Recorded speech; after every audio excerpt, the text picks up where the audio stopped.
ಗಿಲ್ಲಿಗೆ ನಾನು ಇಲ್ಲಿ ಮಲಗಬೇಕು, ಇಲ್ಲಿ ತಿನ್ಬೇಕು, ಮತ್ತೆ ನಾನು ಹಿಂಗೆ ಇರಬೇಕು, ಇದು ಯಾವ ಮೈಂಡ್ ಸೆಟ್ಟು ಇಲ್ಲ. ಅವ್ನು ನಿದ್ರೆ ಬರ್ತದ, ಯಾವ ಜಾಗ ಆಗತ್ತ ಅಲ್ಲಿ ಮಲಗಿರ್ತಾನೆ. ಅವ್ನಿಗೆ ಹೊಟ್ಟೆ ಹಸುವ ಏನ್ ಸಿಗೋದ ತಿಂತಾ ಇರ್ತಾನೆ. ಇದು ಗಿಲ್ಲಿ ಸ್ವಭಾವ. ಯಾಕಂದ್ರೆ ನನ್ನ ರೂಮಲ್ಲಿ 8 ಜನ ಮಲಗಿದೀವಿ. ಹತ್ತತ್ರ ಒಂದು 8 ಜನನೇ ಮಲ್ಕೊಳಕ್ಕಾಗಲ್ಲ. ಯಾಕಂದ್ರೆ ಇಕ್ಕಟ್ಲು ತುಂಬಾ ಆಗ್ಬಿಡುತ್ತೆ. ಒಂದಿನ ಏನ್ ಮಾಡ್ದ, ಬಂದ ಎಲ್ಲ ಫ್ರೆಂಡ್ಸ್ ಗಳೆಲ್ಲ ಗಿಲ್ಲಿ ಬಂದು ಎಲ್ಲರ ಊಟ ಗಿಟ್ಟ ಎಲ್ಲ ಮಾಡ್ಕೊಂಡ್ ಬಂದಿರು. ಬಂದೇಟ್ಗೆ ಜಾಗ ಎಲ್ಲೆಲ್ಲಿದೆ ಅಲ್ಲಿ ಮಲಗ್ಬಿಟ್ಟು ಗಿಲ್ಲಿಗೆ ಸ್ಪೇಸ್ ಇಲ್ಲ.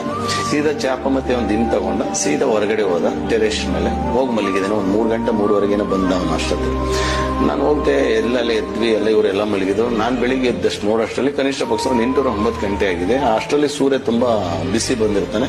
ಸೂರ್ಯ ಏನ್ ಬಿಸಿಲು ಬಿದ್ದು ಫುಲ್ ಎಲ್ಲ ಮೊಕ್ಕದಲ್ಲೆಲ್ಲ ಕೆನ್ನೆಲ್ಲೆಲ್ಲ ಪಾಪ ಬೇವ್ರು ಬರ್ತಾರೆ. ಬರೀ ಒಳಗಡೆ ಮಲ್ಕಳೆ ಅಂತ ಹೇಳಿ ಎದುರಿಸ್ಬಿಟ್ರೆ ಮತ್ತೆ ನಿದ್ರೆ ಡಿಸ್ಟರ್ಬ್ ಆಗುತ್ತಿಲ್ಲ ಅಂತ ಹೇಳ್ಬಿಟ್ಟು ನಾನೇನ್ ಮಾಡಿದೆ, ಸೀದಾ ತಗೊಂಡೋಗಿ ಒಂದು ಬೆಡ್ಶೀಟ್ ನ ಮೇಲ್ಗಡೆ ಅದು ಬಟ್ಟೆ ಒಣಗಾಗಿತ್ತು, ಅದಕ್ಕೊಂದು ಬೆಡ್ಶೀಟ್ ಹಾಕಿ ಅವನಿಗೆ ನೆರಳು ಮಾಡಿದೆ ಮಲಗಲಿ.